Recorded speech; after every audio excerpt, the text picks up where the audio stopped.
JUI ने अगले जुम्मे को हुकूमती फैसले के खिलाफ एहतजाज का ऐलान कर दिया। JUI के सरबराह मौलाना फजलुर रहमान ने कहा है कि पेट्रोलियम मसनूआत की कीमतों में अवाम को हिला कर रख दिया है।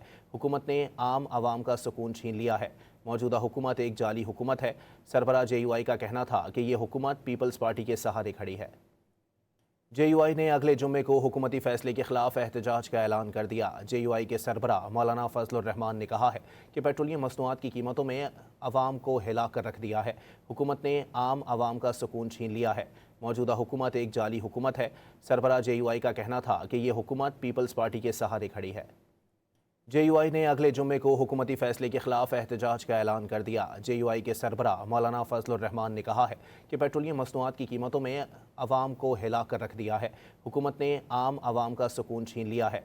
मौजूदा हुकूमत एक जाली हुकूमत है। सरबराह JUI का कहना था कि ये हुकूमत पीपल्स पार्टी के सहारे खड़ी है।